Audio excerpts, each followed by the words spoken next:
আসসালামু আলাইকুম এভরিওয়ান, আশা করি সকলে ভালো এবং সুস্থ আছেন। আমি দেখতে পারতেছেন যে রাস্তাটার মধ্যে আছি, সেই রাস্তাটা হচ্ছে বিজয় সরণি পার হওয়ার পর মিরপুর 10 বা মিরপুর 60 ফিটের রাস্তাটাতে আছি আমি এখন। তো এই রাস্তাটার মধ্যেই, যেই জায়গাটার মধ্যে আমি অ্যাক্সিডেন্ট করেছি, সেই রাস্তাটা আরেকটু দূরে। ওই জায়গার রাস্তাটাতে আমার হঠাৎ করে একটা আপনার গাড়ি আসছিল, যেটা হচ্ছে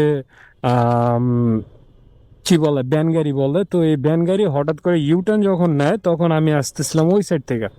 তো সে কি করেছে, ডিরেক্ট একদম রাস্তার মাঝখানে ঢুকে ফেলছে।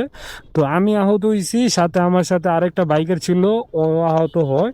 তারপর কি ঘটনা ঘটেলো সেটা আপনারা ভিডিওতেই দেখবেন।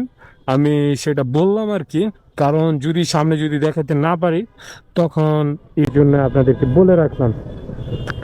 জায়গাটাতে, এই জায়গাটাতেই এরকমই একটা জায়গা, সেটা হচ্ছে শ্যাওলাপাড়ার দিকে, শ্যাওলাপাড়ার পরে আরও ওই জায়গাটাতে আমার অ্যাক্সিডেন্টটা হয়ে থাকে।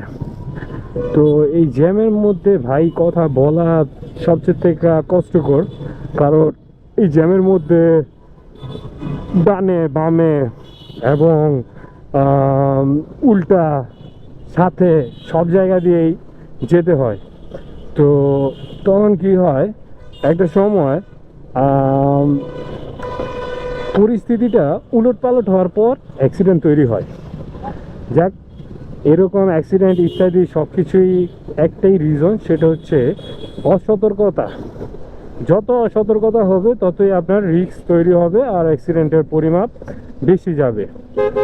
তো এর জন্যই বলি, সতর্ক, সবচেয়ে থেকে বেশি সতর্ক, আল্লাহর নাম ইত্যাদি বলে, ঈশ্বরের নাম নিয়ে তারপর আপনারা রাইড শুরু করেন, কারণ যত সতর্ক থাকবেন ততই ভালো হবে।